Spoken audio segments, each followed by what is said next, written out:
Et bonjour les petits scientifiques, donc aujourd'hui séance de correction d'exercices sur les lentilles pour le chapitre 9. Nous allons corriger ici les exercices 5, 6, 7, 8, 9, 14, 15 et 16. J'espère que vous avez réussi à faire les 4 premiers exercices. Donc c'est parti pour la correction de l'exercice numéro 5 où on va revenir sur les caractéristiques d'une image. Donc ici, on a deux situations de construction à l'échelle pour la formation de l'image A'B' d'un objet AB à travers une même lentille de focale F'. Dans la première situation, l'objet est avant le foyer objet F. On a la position de l'image qui est à 2,6 cm à droite de la lentille. Donc la grandeur algébrique OA' est de plus 2,6 cm. On a une image qui est réelle, car positionnée à droite dans la lentille. Elle est inversée, en effet A'B' est orientée dans le sens négatif, vers le bas. La longueur algébrique A'B' est donc de moins 0,9 cm. On peut également mesurer la dimension de l'objet AB et calculer le grandissement. On a un grandissement de moins 1,06 cm. On aurait pu également le calculer en déterminant la position de l'objet OA. On trouverait bien sûr le même grandissement, moins 1,06 cm. On a un grandissement qui est négatif, ce qui nous montre que l'image est bien inversée. Dans cette deuxième situation, on a l'objet qui est entre le foyer objet F et la lentille. On a toujours ici les rayons caractéristiques de tracé, 2, ce qui est suffisant. Donc celui qui n'est pas dévié, qui passe par le centre de la lentille, et le rayon parallèle à l'axe optique qui ressort donc en passant par le foyer image F' de la lentille. On observe que ces deux rayons ne se croisent pas après la lentille. On n'a pas d'image réelle qui pourrait se former sur un écran. En fait, on a l'impression que les rayons sont issus non pas du point B, mais du point B' situé à gauche de la lentille. On a donc une image virtuelle qui ne peut pas s'observer sur un écran. L'image se situe à 0,9 cm avant la lentille, à gauche de la lentille. On a donc une grandeur algébrique OA' de moins 0,9 cm. L'image est orientée vers le haut, elle est droite, et elle mesure 2,35 cm. La grandeur algébrique A'B' est donc de plus 2,35 cm. On voit clairement que l'image est plus grande que l'objet. On peut donc déterminer le grandissement. Il est de 1,88 cm. Il est supérieur à 1, on a bien une image qui est agrandie, il est positif, on a bien une image droite. Maintenant, regardons l'exercice numéro 6, une exploitation de la relation de conjugaison. Les manipulations de formules que l'on va faire dans cet exercice sont bien sûr à savoir faire et refaire et re-refaire. Donc si vous n'avez pas réussi, vous regardez la correction et après vous essayez de les refaire tout seul. Donc ici, on vous donne un objet AB placé à 12 cm avant le centre optique d'une lentille mince convergente qui a une distance focale de 8,0 cm. On vous demande dans la première question de déterminer la position de l'image A'B' d'un objet AB formé par la lentille. En deuxième question, déduire de votre réponse la nature réelle ou virtuelle de l'image A'B'. Donc pour la première question, on nous demande de déterminer la position de l'image, c'est-à-dire la grandeur algébrique OA'. On va donc utiliser la relation de conjugaison. 1 sur OA' moins 1 sur OA égale 1 sur OF'. Bien sûr, toujours en grandeur algébrique, on fait bien attention aux signes. La première étape, on isole le terme qui contient ce que l'on cherche. Pour nous, OA'. On a donc 1 sur OA' qui est égal à 1 sur OF' plus 1 sur OA. Deuxième étape, on met tout sous le même dénominateur commun. On obtient que 1 sur OA' est égal à OA plus OF' divisé par OA fois OF'. Troisième étape, on peut inverser la relation pour obtenir OA'. qui est donc égal à OA fois OF' divisé par OA plus OF'. On obtient donc notre formule littérale. Il ne nous reste plus qu'à faire l'application numérique, donc en remplaçant chacune des grandeurs par leur valeur. Attention, ce sont des grandeurs algébriques, il y a donc un signe. OA est ici égal à moins 12 cm, puisque l'objet est situé avant le centre optique, à gauche de la lentille, et la OF' est de 8 cm. On obtient une grandeur algébrique OA' de 24 cm. Bien sûr, on n'oublie pas de faire attention aux chiffres significatifs. Dans la deuxième question, on demande de préciser si l'image est réelle ou virtuelle. On regarde où est positionnée cette image. OA' est supérieure à 0, ceci signifie qu'elle est située à droite de la lentille, elle est donc réelle. Si elle est située à gauche, elle aurait été virtuelle. Attaquons maintenant l'exercice numéro 7. Après avoir travaillé avec la relation de conjugaison, on va travailler un petit peu sur la relation de grandissement. Donc ici, on nous dit que l'image A'B' d'un objet AB de hauteur 1 cm est placée à 12 cm avant le centre optique O d'une lentille mince convergente et est observable sur un écran placé à 24 cm du centre optique. On vous demande de calculer tout d'abord le grandissement, puis d'en déduire la taille de l'image, et enfin d'en déduire si l'image est droite ou renversée. Donc pour commencer l'exercice, il faut identifier les différentes grandeurs. Donc ici, on nous dit qu'on a un objet AB qui fait 1 cm de haut, qui est placé à 12 cm avant le centre optique. Donc AB vaut 1 cm, OA vaut moins 12 cm, et que l'image est observée à 24 cm du centre optique, donc OA' égale 24 cm. Pour calculer le grandissement, on va utiliser ici la formule gamma égale OA' sur OA, puisque ces deux grandeurs nous sont données dans le sujet. Donc gamma est égal à 24 cm divisé par moins 12, on n'oublie pas le signe des grandeurs algébriques, on a donc un grandissement de moins 2. Le grandissement n'a pas d'unité. Dans ce calcul, vous pouvez utiliser l'unité que vous voulez. L'essentiel est d'avoir les deux termes au numérateur et au dénominateur dans la même unité. On vous demande maintenant de définir la taille de l'image. On va donc utiliser l'autre expression du grandissement, gamma égale A'B' sur AB, toujours en grandeur algébrique.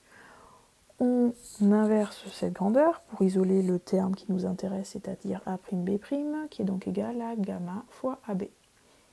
On a trouvé à la question précédente que le grandissement était de moins 2.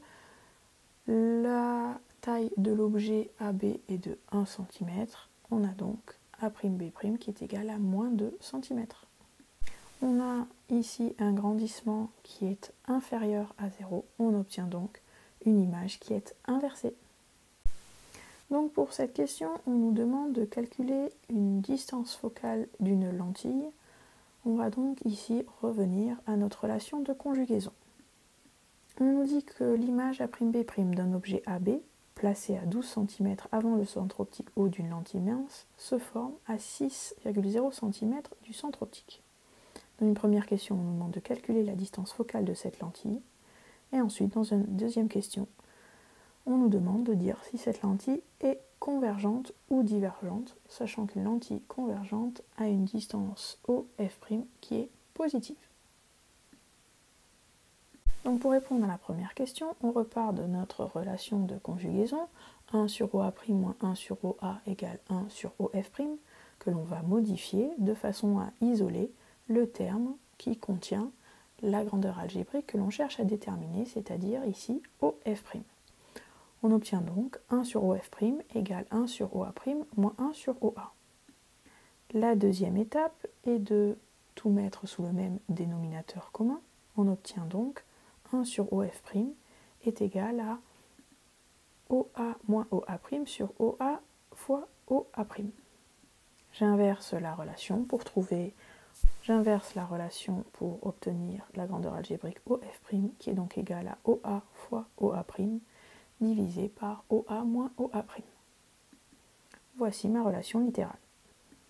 On injecte maintenant les valeurs numériques du sujet en faisant toujours attention aux signes puisqu'on a des grandeurs algébriques et on obtient une distance focale de la lentille de 4 cm. OF' est donc supérieur à 0, on a une lentille convergente.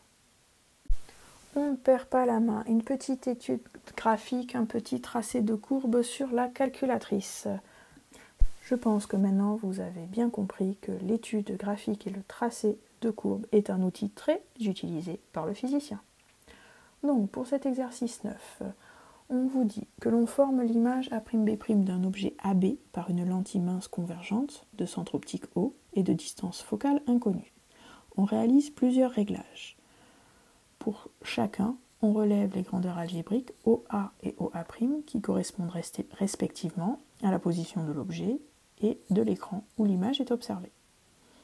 On a donc fait 7 réglages et obtenu le tableau suivant.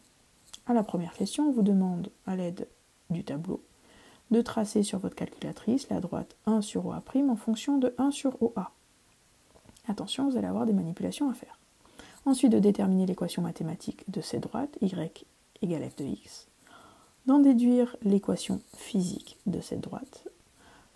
En quatrième question, de modifier cette équation pour lui donner une forme plus similaire à la relation de conjugaison, pour pouvoir, en cinquième question, en déduire la distance focale de la lentille que l'on cherche. Donc sur votre calculatrice, vous rentrez en liste 1 la grandeur algébrique OA en centimètres, telle que vous les donnez, et dans la liste 2, OA' également en centimètres. Mais attention, lorsque l'on travaille avec la relation de conjugaison, les grandeurs algébriques doivent être en mètres. Donc vous transformez vos données et vous créez une liste 3 et 4 pour exprimer OA et OA' en mètres. Et enfin, dans les listes 5 et 6, vous exprimez les grandeurs 1 sur OA et 1 sur OA' qui vont vous être utiles pour tracer votre graphique. On vous demande de tracer la droite 1 sur OA' en fonction de 1 sur OA, c'est-à-dire que en Y, vous allez avoir la liste 6 et en X, la liste 5. Voici le graphique que l'on obtient. Lorsque vous faites avec votre calculatrice la courbe tendance ou la régression linéaire, selon les modèles, on obtient l'équation y égale 0,9994x plus 16,669. Pour nous, physiquement, la grandeur y correspond à la grandeur 1 sur OA, la grandeur x à la grandeur 1 sur OA'. On a donc l'équation physique de notre droite qui est 1 sur OA égale 1 sur OA' plus 16,7. En effet, en ne prenant que 3 chiffres significatifs, on a cette équation. On peut modifier l'écriture de cette équation et passer 1 sur OA' à gauche du signe égal et on obtient 1 sur OA' moins 1 sur OA qui est égal à 16,7, c'est-à-dire 1 sur OA' moins 1 sur OA égale 1 sur 0,06, une forme qui nous rappelle la formule de conjugaison. Par analogie avec la formule de conjugaison 1 sur OA' moins 1 sur OA égale 1 sur OF' ou 1 sur F', on obtient que la distance focale de la lentille F est de 0,06 m, soit 6 cm. Maintenant, exercice 14. Contrairement au smartphone, la mise au point d'un appareil photo classique se fait en déplaçant l'objectif par rapport au capteur, qui peut être la pellicule ou maintenant plutôt des capteurs CCD. L'objectif peut être modélisé par une lentille mince convergente de distance focale fixe. L'appareil photographique classique étudié ici possède une lentille de distance focale 50 mm qui peut se déplacer de 4 mm. On vous demande, en utilisant la relation de conjugaison, de montrer que la longueur algébrique OA' doit augmenter pour que l'image reste sur le capteur lorsque l'objet se rapproche. Ensuite, de dire quelle est la distance qui sépare l'objectif du capteur lorsque l'objet photographié est à l'infini. Quelle est la distance qui sépare l'objectif du capteur pour photographier un objet au plus près possible. Et enfin, de calculer la distance minimale à laquelle la prise de vue donnera une image nette en macro. On cherche à voir comment varie OA' lorsque l'objet se rapproche. Donc pour ça, on reprend la relation de conjugaison que l'on modifie pour avoir le terme 1 sur OA' isolé. On a donc 1 sur OA' est égal à 1 sur OA plus 1 sur OF'. Étudions le sens de variation de ces deux termes. Pour ce qui est de 1 sur OA, l'objet se rapproche si cela signifie qu'en valeur absolue, la distance OA diminue. Mais nous, on parle en grandeur algébrique, et la grandeur algébrique OA étant négative, on a donc une grandeur algébrique qui augmente. D'où la variation de 1 sur OA qui est une diminution. Donc, lorsque l'objet se rapproche, 1 sur OA diminue. Maintenant, regardons ce qu'il en est pour le terme 1 sur OF'. Dans le texte, on nous dit que la focale de la lentille ne varie pas, ce qui implique que la grandeur algébrique OF' ne varie pas non plus. Donc le terme 1 sur OF' est une constante. Donc je reprends ma relation 1 sur OA' égale 1 sur OA plus 1 sur OF'. Lorsque 1 sur OA diminue, avec 1 sur OF' qui est une constante, alors 1 sur OA' diminue aussi. Si 1 sur OA' diminue, cela implique que OA' augmente quand l'objet se rapproche. C'est ce qu'il fallait démontrer. Pour la deuxième question, lorsqu'un objet est à l'infini, on sait que son image se forme au niveau du foyer f'. On a donc la distance OA' qui est égale à la distance OF'. La grandeur algébrique OA' est donc de plus 50,0 mm. Pour la troisième question, quelle est la distance qui sépare l'objectif du capteur pour photographier un objet au plus près possible?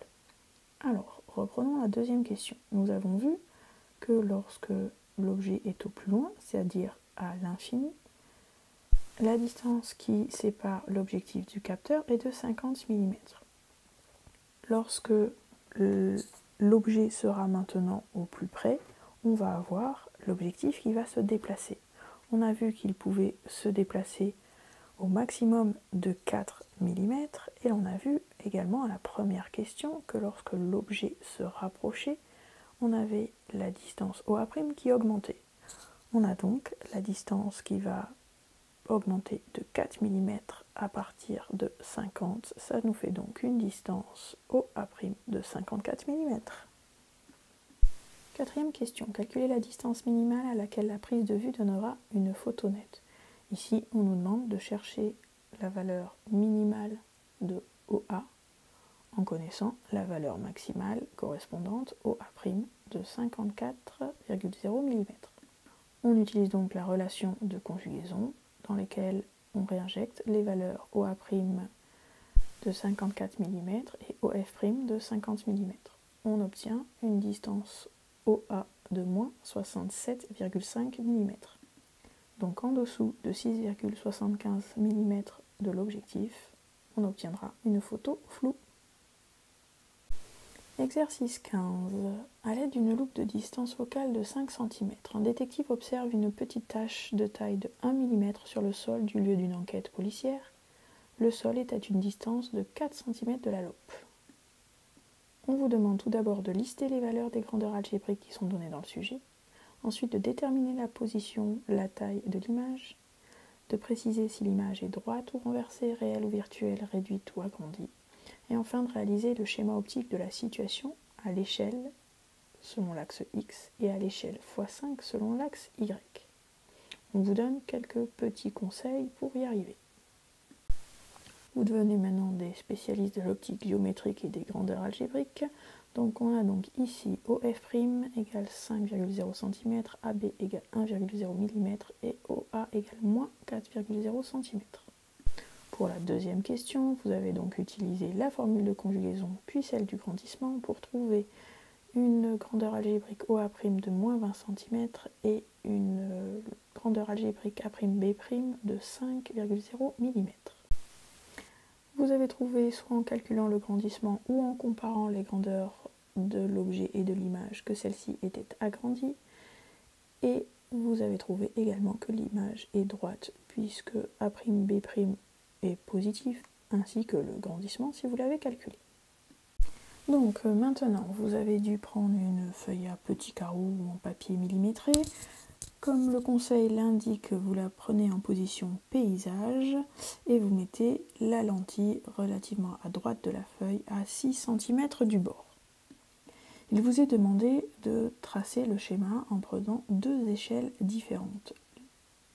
À l'échelle selon l'axe optique, c'est-à-dire X, et à l'échelle x5 perpendiculairement à l'axe optique, c'est-à-dire selon l'axe Y.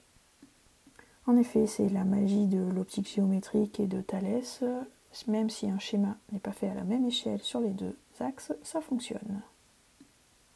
Donc vous tracez vos trois rayons caractéristiques. Le plus simple, en bleu, le rayon qui n'est pas dévié, qui passe par le centre optique de la lentille et le point B. Ensuite, le rayon qui vient du point B, qui est parallèle à l'axe optique jusqu'à la lentille et qui ressort de la lentille en passant par le foyer image de la lentille F' en vert. Là, vous vous rendez compte que les rayons n'ont pas du tout l'air de converger, de se croiser à droite de la lentille. On peut confirmer en traçant le troisième rayon, c'est-à-dire le rayon issu du foyer objet de la lentille, donc qui passe par F et A, et qui va jusqu'à la lentille, puis ressort parallèle à l'axe optique, donc le rayon rouge. On confirme ici, nos rayons ne convergent pas à droite de la lentille. Zut, on s'est trompé. Non, c'est bien ça. En fin de compte, les rayons semblent provenir du point B', c'est-à-dire de l'image virtuelle de AB à travers la lentille, et cette image virtuelle est à gauche de la lentille. Donc on va prolonger les rayons qui sortent de la lentille pour voir d'où on a l'impression qu'ils proviennent. Donc en pointillé, vous prolongez les rayons à gauche de la lentille et vous allez voir qu'en fin de compte, ils sont tous issus d'un même point, B', et vous allez pouvoir tracer l'objet A', B'. Ce sont des rayons virtuels, donc on les trace en pointillé. Exercice numéro 16, le dernier de la série optique géométrique. Le vidéoprojecteur du prof qu'on utilise à longueur de journée. Et oui, c'est de l'optique. Un vidéoprojecteur permet de projeter un cours d'un ordinateur sur le tableau par exemple. Il est constitué d'une source de lumière, d'un écran LCD qui contient l'image à projeter et d'un objectif de projection qui peut être assimilé à une lentille mince convergente. Première question. En agissant sur le vidéoprojecteur, il est possible de régler la netteté de l'image. Étant donné que les positions de l'écran LCD et de l'objectif sont fixes, quelle est la grandeur que l'on peut faire varier pour régler la netteté? Ensuite, on vous demande, l'écran LCD étant situé à 10 cm de l'objectif, le mur est à 5 mètres de l'objectif, de déterminer la distance focale de cet objectif pour que l'image formée sur le mur soit nette, bien sûr. Ensuite, de déterminer le grandissement. Comment doit être l'image sur l'écran LCD pour observer le cours à l'endroit au tableau? C'est un peu mieux quand même. Et de justifier votre réponse. Question 5. En quel point particulier se situe l'écran LCD? Enfin, comment peut-on considérer la position du tableau où se forme l'image? Dernière question, un petit schéma à faire à l'échelle. On vous demande de représenter l'image à travers une lentille de focale 5 cm d'un objet de 3 cm situé au point focal objet. Donc pour régler la netteté du vidéoprojecteur, étant donné qu'on ne peut pas faire bouger la position de l'objectif, c'est-à-dire la lentille, ni la position de l'objet, l'écran LCD, ni la position du tableau, c'est difficile de pousser les murs, quelle est la grandeur que l'on va pouvoir faire varier? En effet, OA ne peut pas varier, OA' ne peut pas varier, donc la seule grandeur qui peut varier c'est OF', c'est-à-dire la focale de l'objectif. On nous demande ici de déterminer la distance focale de l'objectif. Donc avec la même manipulation de formule que l'on a vu à l'exercice numéro 8, on obtient l'expression littérale de la distance OF', qui est égale à OA fois OA' divisé par OA moins OA', qui sont des grandeurs données dans le sujet. OA est de moins 0,1 mètre, OA' est de 5 mètres, on obtient donc une grandeur algébrique OF' de 0,1 mètre. En effet, ici, faire attention à mettre bien toutes les grandeurs dans la même unité.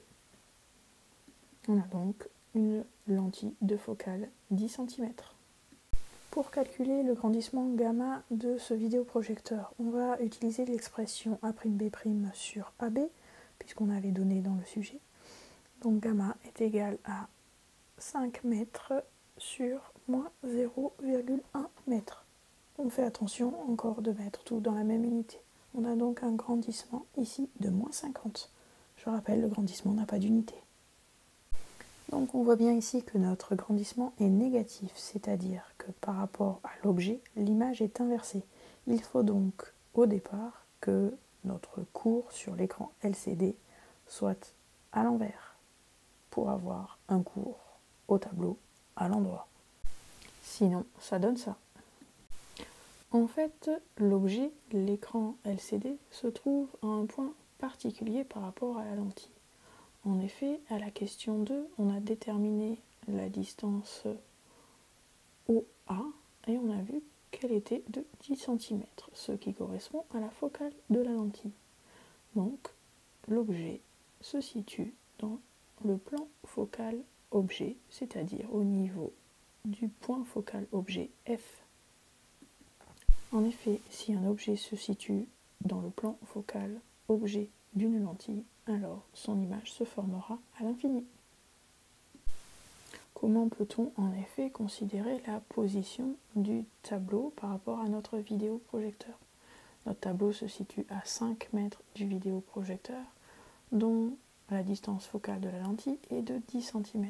On a donc ici la distance OA' qui est largement plus grande que la distance focale de la lentille. On peut donc considérer que l'image se forme à l'infini. On est cohérent avec ce qu'on vient de répondre à la question 5. Ouf! Donc pour le schéma à l'échelle, on trace nos rayons caractéristiques. Donc ici, le plus simple, celui qui n'est pas dévié, qui passe par le centre de la lentille, en bleu. Et le rayon issu du point B, parallèle à l'axe optique, qui émerge de la lentille en passant par le point focal image F'. Ici, on ne peut pas tracer le troisième rayon rouge, c'est impossible. Mais on voit bien qu'on a une image A'B' qui se forme à l'infini, puisque les rayons sont parallèles. Merci bien, c'en est terminé pour la séance d'exercice sur les lentilles.